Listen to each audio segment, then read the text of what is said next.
Buenas jóvenes. El día de hoy estoy en una reunión en Panamá a las 1:30.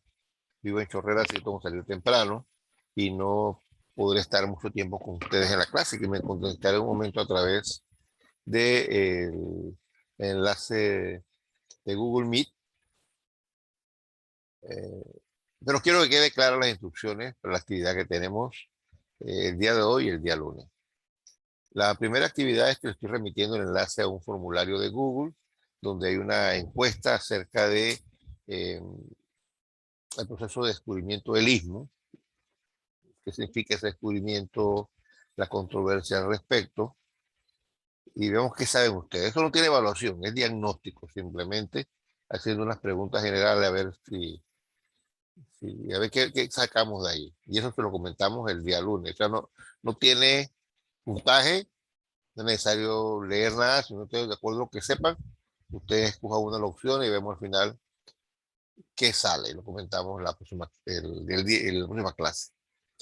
Igual, la próxima clase comenzamos a hacer el trabajo, la discusión acerca de los, la exposición de los grupos, de las personas que van a hablar de lo que vieron, lo que encontraron en los diversos capítulos de la obra de referencia. Voy a comentarla y para ello quiero remitirles entonces o compartirle con ustedes la pantalla.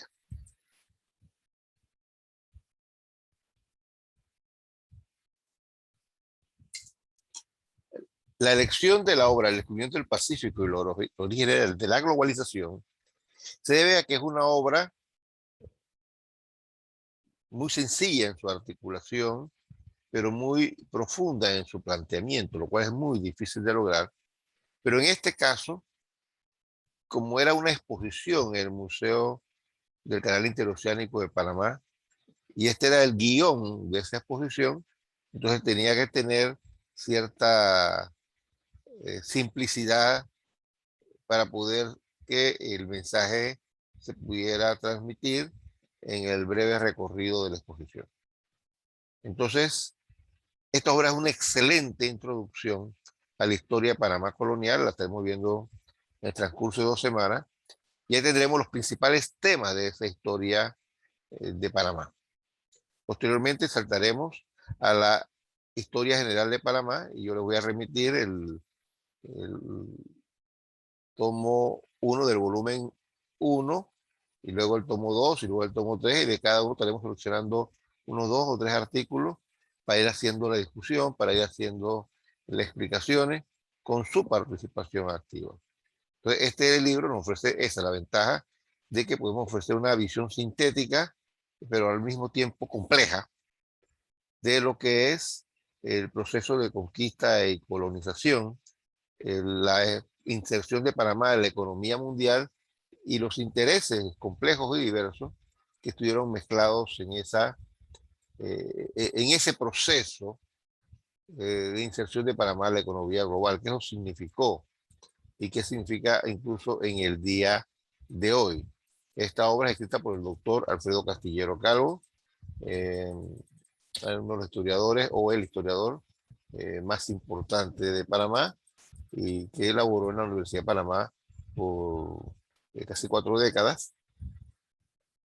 Se retira y después de retiro ha continuado produciendo obras realmente hermosas.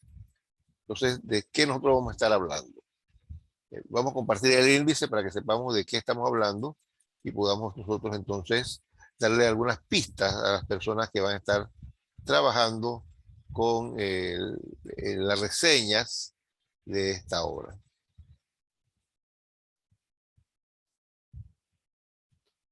Muy bien. El primer tema que se plantea es la era de los descubrimientos y los orígenes de la globalización. ¿Qué se llama la era del descubrimiento? Bueno, eso es un proceso que ocurre a fines del siglo XV, comienzo del siglo XVI, cuando en primer lugar motivado por la necesidad de traer especias a la mesa de los la monarquía, los nobles, la creciente burguesía europea que tiene dinero, puede pagar y tiene la oportunidad de comer mejor, con buenos sabores. Si uno quiere saber qué significa esto, les invito a que coman un día y le digan a sus padres, mire, usted hágame el arroz con lenteja y carne, pero no le ponga sal, no le ponga ajo, no le ponga pimienta, no le pongan canela, no le pongan ninguna especie. A ver qué pasa. Entonces, eso es lo que se está comiendo en la Edad Media. Entonces, eso se producía, esa especie se producía en la India, en China, se traían por la ruta de la seda, porque esa ruta que venía de China también traía seda, traía, posteriormente trajo porcelana, ya a mediados del siglo XVII comenzó a traer porcelana, XVIII mercado de la porcelana es importante, pero idealmente todo comienza con la especie. ¿Ya? Y la seda, que era la ropa, la gente fina, elegante, una tela carísima que solamente se producía en Europa, en China, y ella tenía el secreto. ¿Ya? Entonces, el descubrimiento ocurre porque Constantinopla cae en manos de los musulmanes están en guerra o en tensiones bélicas con Occidente, y hay que buscar otro mecanismo para poder traer esos productos a Europa. No, se puede traer a través de Constantinopla, Constantinopla no lo cierra, pero a los comerciantes de Venecia que están, y de Florencia que están trayendo esos productos, tienen que pagar impuestos. Entonces están pagando el impuesto que fortalece al enemigo. Entonces, por eso los portugueses buscan la ruta bordeando lo que es África y logran a fin del siglo XVI, ya veo, del siglo XV, ir esas exploraciones que le permiten dar la vuelta y los españoles le compran el proyecto a Colón para hacer el recorrido hacia el oeste y tratar de llegar, navegando hacia el oeste y llegar hacia el este. Y no llegado directamente, inmediatamente a Oriente, llegan primero a América, luego la llegada a Oriente les tomará otros 60 y tantos años, cuando finalmente descubren una ruta que permite enviar un galeón regularmente, que es el galeón de la Manila. Entonces, ese es el impulso del descubrimiento y posteriormente, pues, ocurriría en el siglo XVI, XVII, XVIII, todos esos impulsos para descubrir el resto de Asia, África y América Latina. Eh, Le hemos pedido a Damiano Chari que hable lo que se reparte del mundo entre Portugal y España, una ficción autorizada por un, un cuestionable y cuestionado papa, Papa Alejandro, ¿cierto? Que Borgia, que es un príncipe feudal más de la época, que se hace con eh, la corona de San Pedro, legitima a estos dos países católicos para que sean los que se lancen a explorar el mundo, y esto generará pronto conflictos con los otros países que van a emerger en el siglo XVI, que no son católicos, lo que llamamos protestantes, hoy diríamos evangélicos, que no respetan, no les interesa respetar un acuerdo de un papa del cual ellos no respetan, que no reconocen, y esto daría inicio a una competencia por conquistar el mundo, por colonizar el mundo. Entramos entonces en términos generales eh, a lo que fue el cuarto viaje de Colón, la búsqueda del paso. Ese recorrido se hace en Panamá y da relevancia e importancia a Panamá como un lugar por el cual se puede llegar al otro mar y que es rico en oro, y por lo tanto al aventurero que quiere llegar a Oriente y al hidalgo que simplemente quiere enriquecerse con el oro, pues tiene la oportunidad de venir a Panamá, que en ese momento es el istmo, es tierra firme, no tiene el nombre de Panamá. Por eso no se habla de Panamá, sino se habla de la búsqueda del paso. Desempeño por buscar el paso, primero con Colón, y luego en 1509 que la tierra firme se divide entre Nicuesa y Ojeda. Ambas expediciones fracasan, de ellas nada más queda una pequeña colonia en Darién, dirigida por Bascuñé de Balboa, y en esa pequeña colonia que se da el descubrimiento del Mar del Sur y vuelve a despertar el interés de la corona por buscar la ruta, por lanzarse a Oriente, y eso permite entonces que se organice una gran campaña para conquistar el istmo, y se manda a Pedraria con 1500 hombres para que haga esta conquista, lo cual pues resulta terriblemente depredador para la población indígena del área. Se obtiene una cantidad importante de oro, y finalmente Pedraria entra en conflicto con Balboa por temas de autoridad, por temas de poder, decide abandonar el Darién, que huele mucho a Balboa, y cumplir la misión que se le asignó de 1514, que era explorar y encontrar una ruta que permitiera ir desde Europa, pasar por América y lanzarse a la búsqueda de la ruta hacia el oriente. Así fundaría la ciudad de Panamá del Pacífico, en la misma altura del Mediterráneo, repoblaría en el Caribe, en nombre de Dios, y de ahí se organizaría entonces eh, las campañas de descubrimiento y de colonización del Pacífico americano, tanto hacia Sudamérica como hacia Centroamérica. Entonces, esa es la búsqueda del paso que continuaba, seguir explorando la costa, a ver si encontrábamos la posibilidad de navegar de un lado a otro, lo cual sabemos hoy en día que no se puede, no hay ningún paso natural, pero lo estuvieron buscando afanosamente todavía por unos 30 años más. Entramos entonces al ver lo que es La Plata, el descubrimiento de plata, del Cerro de Plata en Bolivia, lo que llamaban Nuevo Perú, el Cerro de la Plata de Potosí, uno de los principales centros auríferos del mundo, y que alimentaría la economía mundial de plata por 100 años casi en forma continua, y que esa plata pasaría para Panamá. Entonces se comienza a crear un sistema que permita llevar esa plata, y se crean las rutas de la plata. ¿Por qué se habla de las rutas de la plata? Porque ese afán de buscar la ruta hacia el Pacífico y buscar plata llevó a que se fundaran poblados a lo largo o alrededor del puerto de San Blas, que se establece en la costa del Pacífico mexicano, nada que ver con el San Blas panameño, y ahí cerca se comienzan a descubrir varios sitios que tienen minas de plata. Entonces México produce plata, aunque no tiene mercurio.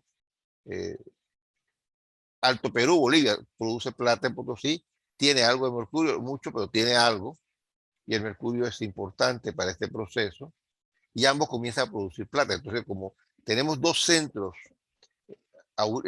argentíferos tan importantes, entonces se organiza un sistema, el sistema de flotas y galeones, para llevar esa plata de México y de Perú a España, y luego haberse descubierto la ruta hacia la China y Japón.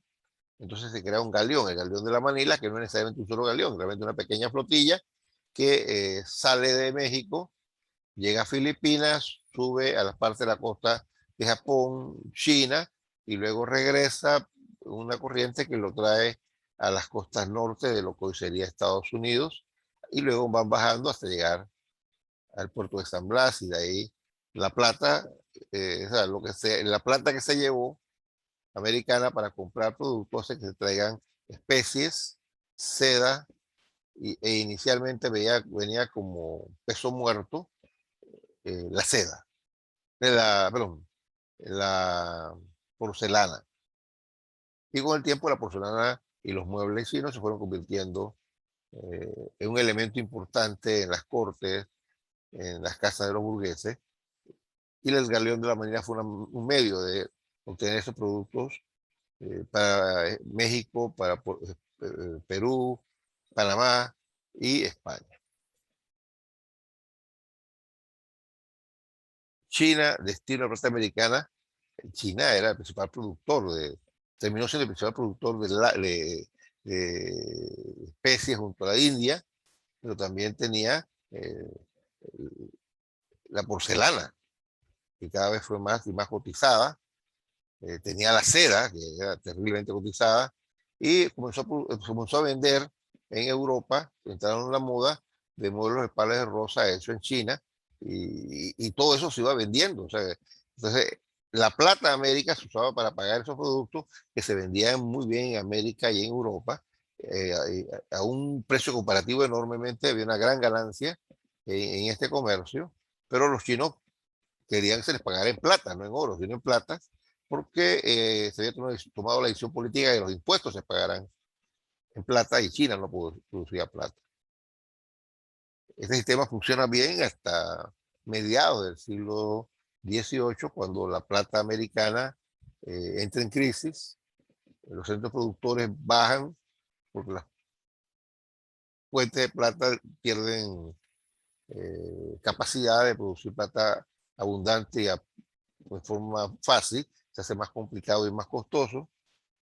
Y al no haber la suficiente plata, no se pueden comprar los productos chinos y no sé, y la propia economía china hace crack y la economía europea hace crack y la economía americana hace crack. Y hay una terrible crisis porque por la plata, no hay plata y no hay productos y no hay comercio y todo se estanca y entramos en una fase, hoy comienza la fase de decadencia política de España, que hasta ahora había usado la plata no para desarrollarse, sino que había usado la plata de América para armar ejército, para hacer la guerra y tener hegemonía mundial, para construir iglesias y castillos, mientras que le compraba a los europeos los productos que la siguiente revolución industrial iría alimentando, y entonces resultaba que la plata americana se usaba para pagar los uniformes, las herramientas, las armas, las municiones eh, que usaban los soldados en la guerra, y terminó diciendo Eduardo Galeano que España tenía la vaca, pero otro se tomaba la leche. Eh, Esa crisis del 18, del 7, perdón, tiene un repunte en el 18 con las reformas borbónicas que apuntan a reemplazar la plata o complementar la plata con otros productos. Y comienza a producirse en América en gran abundancia y con buen valor de mercado la caña de azúcar, pero también el café, el cacao y otros productos que fueron subiendo de valor y que fueron diversificando la producción. Así que el siglo XVIII nos deja con una posibilidad de desarrollo, aunque muy dificultosas.